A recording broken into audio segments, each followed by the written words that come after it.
Welcome to the Folktale Project. This is Dan Schulz. Today's story is a Brothers Grimm tale, a German folktale. This is The Golden Goose. There was a man who had 3 sons, the youngest of whom was called Dummling, and was despised, mocked, and sneered at on every occasion.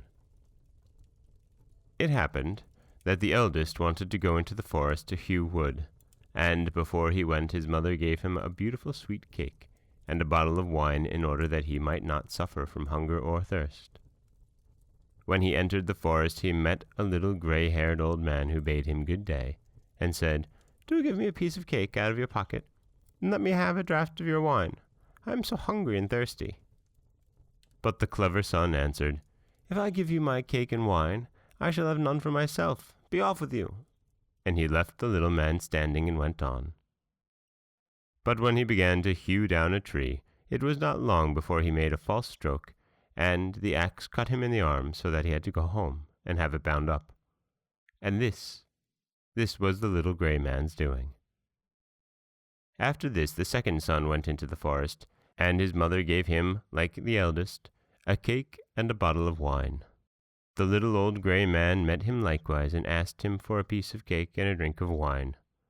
But the second son, too, said sensibly enough, "What I give you will be taken away from myself. Be off!" And he left the little man standing and went on. His punishment, however, was not delayed. When he had made a few blows at the tree, he struck himself in the leg, and so that he had to be carried home. Then Dummling said, "Father, do let me go and cut wood." The father answered, "Your brothers have hurt themselves with it. Leave it alone. You do not understand anything about it." But Dummling begged so long that at last he said, "Just go then. You will get wiser by hurting yourself." His mother gave him a cake made with water and baked in the cinders, and with it a bottle of sour beer. When he came to the forest, the little old gray man met him likewise, and greeting him, said, "Give me a piece of your cake, and a drink out of your bottle. I am so hungry and thirsty." Dummling answered, "I have only cinder cake and sour beer, if that pleases you. We'll sit down and eat." So they sat down, and when Dummling pulled out his cinder cake, it was a fine sweet cake, and the sour beer had become good wine. So they ate and drank, and after that the little man said, "Since you have a good heart, and are willing to divide what you have, I will give you good luck. There stands an old tree. Cut it down, and you will find something at the roots." Then the little man took leave of him.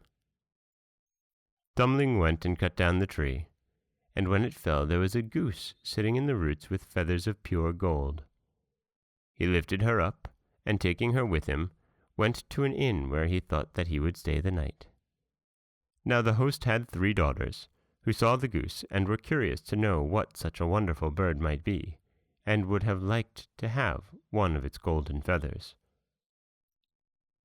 The eldest thought, "I shall soon find an opportunity of pulling out a feather." And as soon as Dummling had gone out, she seized the goose by the wing, but her finger and hand remained sticking fast to it. The second came soon afterwards, thinking only of how she might get a feather for herself, but she had scarcely touched her sister. Then she was held fast. At last the third also came with the like intent, and the others screamed out, "Keep away, for goodness sakes, keep safe away." But she did not understand why she was to keep away. "The others are there," she thought. "I may as well be there too," and ran to them, but as soon as she had touched her sister, she remained sticking fast to her. So they had to spend the night with the goose. The next morning Dummling took the goose under his arm and set out, without troubling himself about the 3 girls who were hanging on to it. They were obliged to run after him continually, now left, now right, wherever his legs took him. In the middle of the fields the parson met them, and when he saw the procession he said, "For shame, you good-for-nothing girls! Why are you running across the fields after this young man? Is that seemly?" At the same time he seized the youngest by the hand in order to pull her away, but as soon as he touched her, he likewise was stuck fast, and he was obliged to run behind himself. Before long the sexton came by and saw his master the parson running behind 3 girls. He was astonished at this and called out, "Hi, your reverence! Whither away so quickly? Do not forget that we have a christening today." And running after him, he took him by the sleeve, but was also held fast to it. Whilst the 3 were trotting thus one behind the other, 2 laborers came with their hoes from the field. The parson called out to them and begged that they should set them and the sexton free. But they had scarcely touched the sexton, when they were held fast, and now there were 7 of them running behind Dummling and the goose. Soon afterwards he came to a city, where a king ruled who had a daughter who was so serious that no one could make her laugh. So he had set forth a decree, and whatsoever could make her laugh should marry her. Then, when Dummling heard this, he went with his goose and all her train before the king's daughter, and as soon as she saw the 7 people running on and on, one behind the other, she began to laugh quite loudly, and as if she would never stop. Thereupon Dummling asked her to have her for his wife.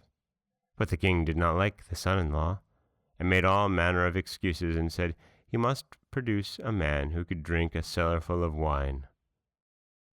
Dummling thought of the little grey man, who could certainly help him.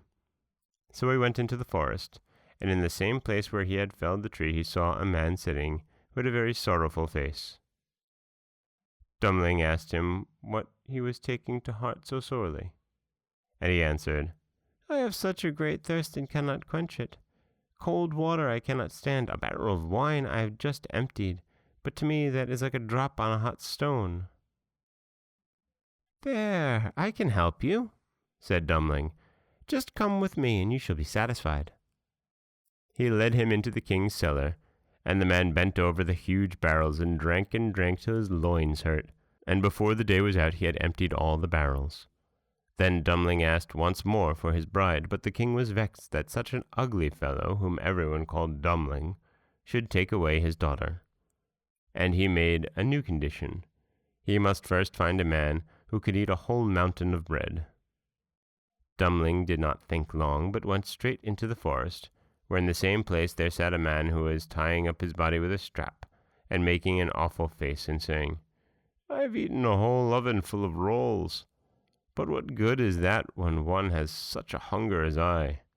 My stomach remains empty, and I must tie myself up if I am not to die of hunger." At this, Dummling was glad, and said, "Get up, and come with me. You shall eat yourself full." He led him to the king's palace, where all the flour in the whole kingdom was collected, and from it he caused a huge mountain of bread to be baked.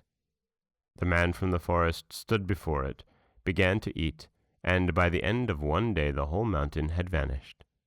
Then Dummling for the 3rd time asked for his bride, but the king again sought a way out, and ordered a ship which could sail on land and on water. "As soon as you come sailing back in it," said he, "you shall have my daughter for wife." Dummling went straight into the forest, and there sat the little grey man whom he had given the cake. When he heard what Dummling wanted, he said, "Since you have given me to eat and to drink, I will give you the ship, and I do all this because you were once kind to me." Then he gave him the ship which could sail on land and water, and when the king saw that, he could no longer prevent him from having his daughter. The wedding was celebrated, and after the king's death, Dummling inherited his kingdom and lived for a long time contentedly with his wife. And that is the story of the Golden Goose, as captured by the Brothers Grimm. This is Dan Schulz for the Folktale Project. Don't forget that you can subscribe to the podcast on Apple Podcasts, Stitcher, Google Play, Overcast, anywhere you like to get your podcasts. You can also follow us on Twitter at Folktale Project. You can find us on Auto Radio, TuneIn Radio, and iHeartRadio. And you can always head over to folktaleproject.com, where you'll find a new story waiting for you every weekday morning. Thanks for listening.